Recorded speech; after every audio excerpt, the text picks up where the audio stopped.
Hello, Tom. Hello, Enya. Hello, Paul. Hi.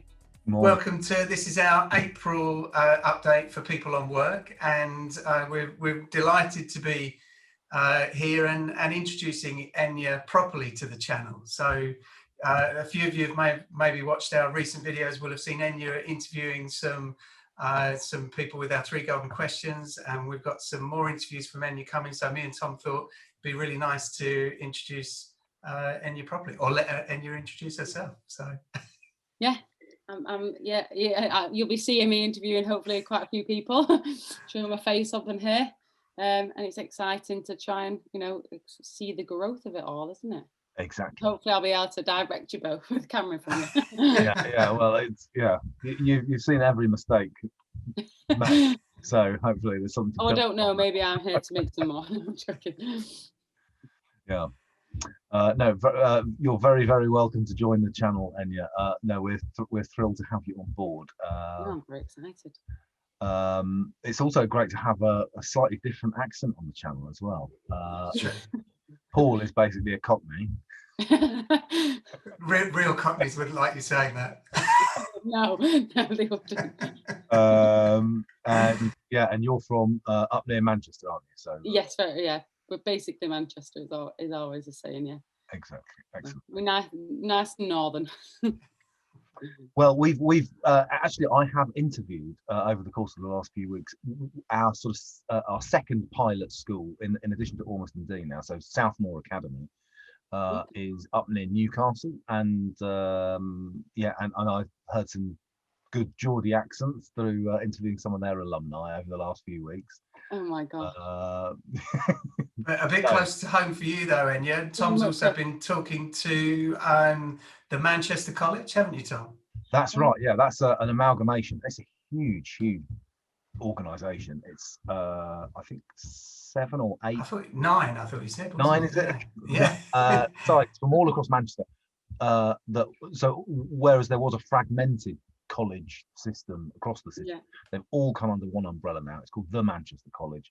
It offers all sorts of things. It offers, in fact, you can do a BSc in computer science there if you want. You can do T levels and apprenticeships. You can do A levels. I think you can do GCSEs and HNDs and foundation courses, all of it. Yeah.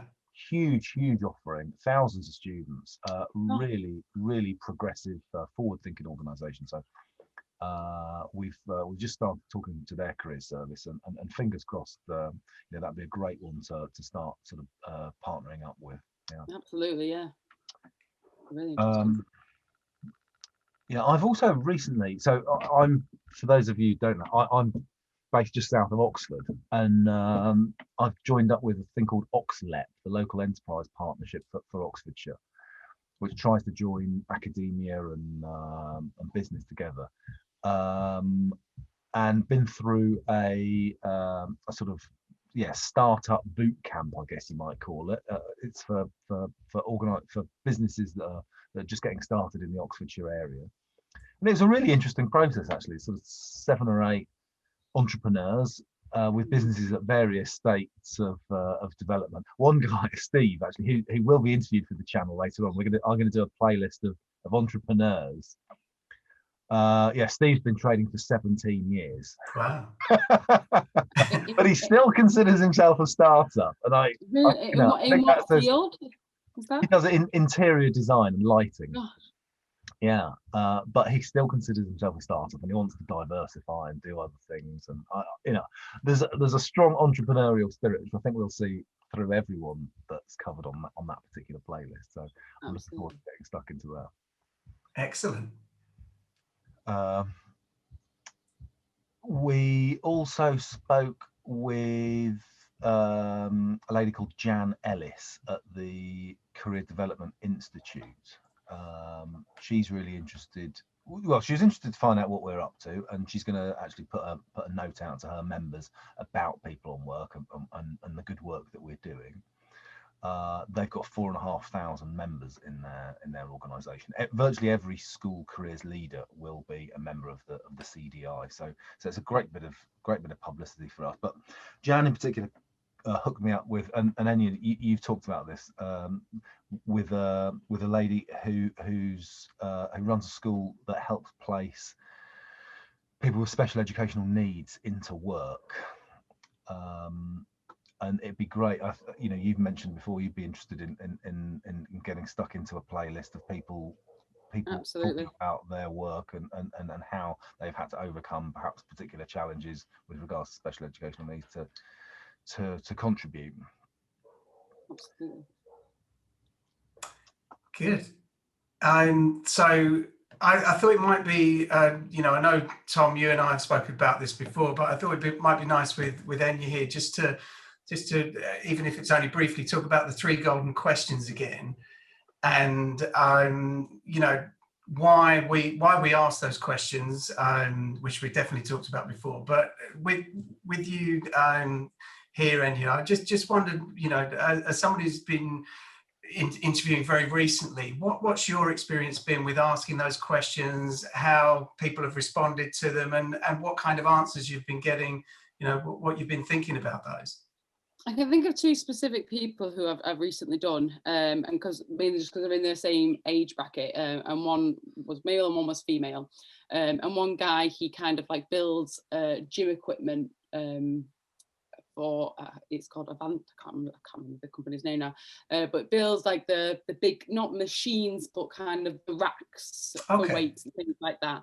Okay. And for him it was quite short, and I think he kept his answers short, and maybe just I can't really.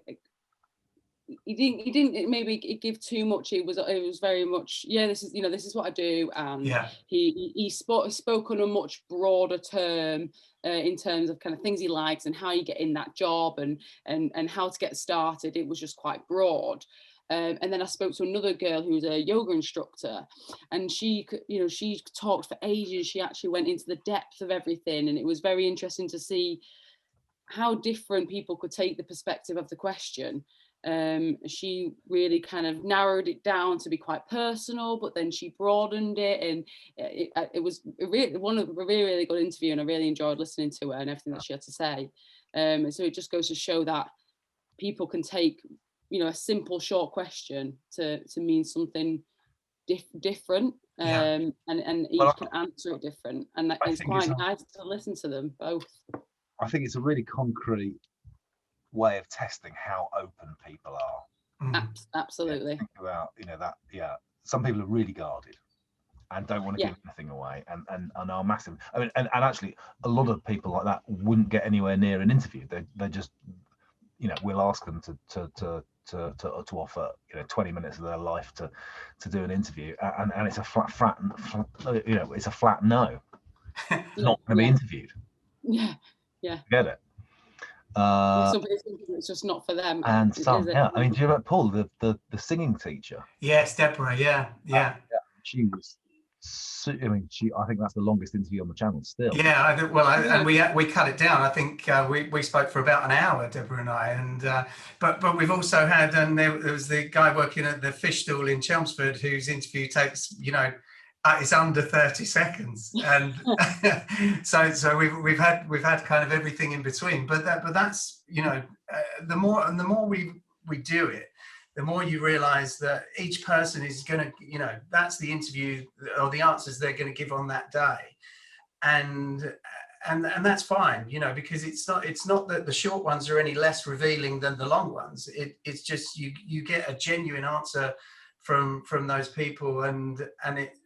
We're always thinking about the person watching that interview, who is going to be learning something about, whether it's about that person, the work they're doing, or just connecting with something that they may never have been thinking about before, that that leads them to maybe watch another video or go somewhere else and ask or answer questions of their own. Absolutely. I always find with the last question, obviously, like what advice would you give someone starting out? Something that I quite like, that a lot of people ask me, they always say, do you mean with like in life, or do you mean with my specific role. And it's like, well, both really, you know, it's what you feel comfortable in asking. But it's quite nice to see that people are like, you know, I think, you know, they're realizing, and that is part of obviously the channel, that it starts before your one career. It can start from the very beginning, and there's always something to go from there, wherever you are in what position you're at. Yeah, and we actually kind of started out. So that question has gone through quite an evolution, because it started out as, what advice would you give somebody starting out today, and now we changed that a few months back to, what would you say to somebody starting out today? Because some people don't want to give advice, you know, because they don't feel like they're in a position to give advice, or they've never thought that way before.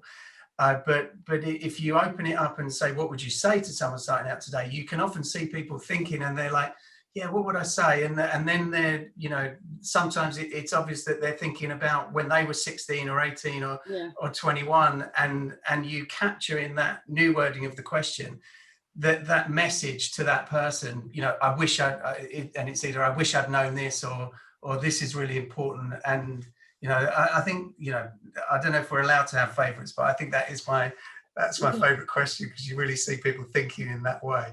It's almost asking people, what would you say to yourself 5 years ago or something, isn't it? It's kind of that kind of question, without it being a little less daunting and deep, maybe. But yeah, I certainly like that question. Some people are very open with it and quite get quite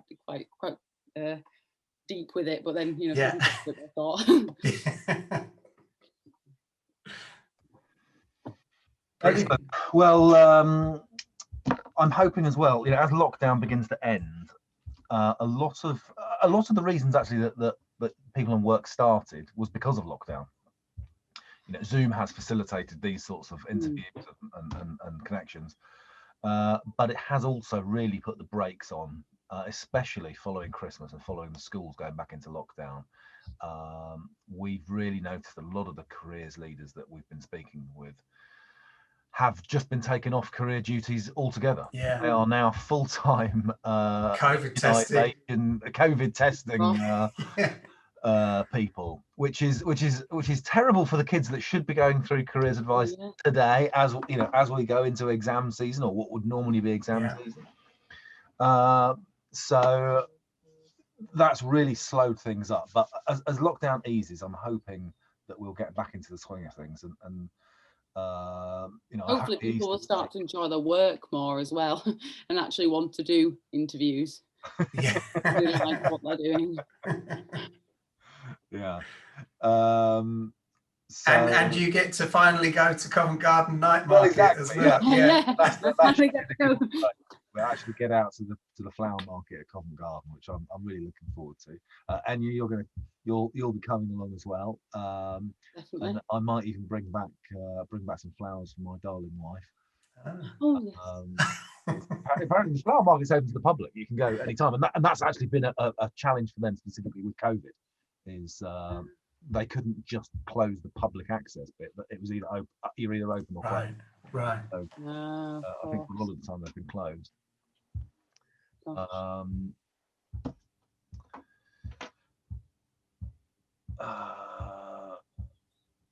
One other interesting conversation I've had recently was with Lewisham Town Council. This was an introduction, actually. So I'd not really fully appreciated the scale of public sector, particularly within London. You know, there are hundreds of thousands of local authority workers, properties, you know, residential and commercial. There's all sorts of activity that takes place within the city of London, trying desperately to sort of keep the whole show on the road. And then, so later today, actually, I'm speaking with a lady at London South Bank University that has a whole careers department. They've got a whole mission just on construction, which is a real challenge for London in particular, as so much of the city is getting rebuilt and churned constantly. So yeah, I'm hopeful that we'll have some friends soon at London South Bank University. Something Excellent. I read recently that's really interesting, especially probably for like with like London Council stuff, is they're trying to it has happened a lot more within London, kind of rejigging bus routes and routes of different forms of transport, because often they are based around kind of work related routes, instead of actually looking at, obviously, like for a lot of women or a lot of carers, so they will be making multiple stops and different journeys that don't necessarily relate to general ones that most people are taking in terms of work related routes. So I know they've kind of had to take a step back and re-look at all the bus routes and everything to make sure that actually they're a bit more accessible to everybody. And I think that's really interesting to just see kind of how things that we've become so normalized to are still having to just change all the time. And it must be so, the people who have to do it, I don't know how their brains work to be able to go, okay, I'm going to change London's roadworks, you know. Well, I think that's, I mean, from a broader point, you know, how will you know, the return to work following lockdown, how's that going to change working patterns? And will there be, you know, will we ever see whatever it is, you know, 250,000 people an hour going through Waterloo train station? Yeah. Yeah. We need to, you know, we've realised we can work from home. Yeah, it's going to be different, and people are going to work, you know, even if they're not comfortable in working in if they don't want to stay working at home, will local services begin to emerge? Will you start seeing local pubs or local retail units being turned into hotspots where people can drop in and work for an afternoon? Certainly the Irish government's been on the front foot here, and they're now beginning to bring in tax breaks for businesses that are looking to support that rejigging of the way people work practically. Yeah, they were doing something with pubs, weren't they? Making like working pubs or something. I'm sure I saw an article of it. Yeah. I'll be there. You know, Dublin's so dominant within Ireland. You know, councils like Donegal up in the northwest, you know, are putting in big tax breaks to try and drag workers, knowledge workers up into the countryside and, you know, enjoy some fresh air. I've been to Donegal. It's a beautiful place. Oh, amazing! Yeah, it's lovely, isn't it? You'll like it, Tom. I went on the back of my dad's motorbike. It's great. Oh, there's the Northwest 200 up there, and those guys are nutters. Oh, yeah, absolutely. And talking about pubs as well, Karina's interview that you did, Enya, was fantastic because, you know, and how she was talking about now working in a COVID centre where they're doing testing, and how her kind of experience of hospitality made all the difference. And, you know, it was just really, really interesting, you know, because not something, you know, you would immediately think about, but it just made such a difference to her. Yeah, absolutely. I think, you know, she's such a lovely person as well, and she's very open and with people. But I think that has come from being within them sectors of work where she's had to get along with people, you know. And I mean, she didn't really mention it in the interview, but I know when she was at university, she did film with us, but the role she always took on was the more human aspect side of things. So instead of maybe, you know, creating a film, she would be happy doing the paperwork and being on the phone with people and sorting people out. And it's like it just goes to show how it progresses and how it makes you more comfortable in what you can do than other jobs, even though they're very, very separate jobs. Yeah, definitely. Definitely. Well, that's definitely what we're all about. Yeah, absolutely. It's funny when you delve into people, and sometimes you do have to prod a little bit to actually go, you know, only obviously if the people are comfortable. I mean, I've been quite fortunate that I know people's backgrounds a little bit more, so I've been able to sometimes guide people. But it is interesting, and you go, okay, actually your background goes, it's quite deep, but it can actually be completely different from what you'd have thought, you know, where you've come from. It's sometimes been a very long up and downhill journey. It's very interesting. Yeah, for sure.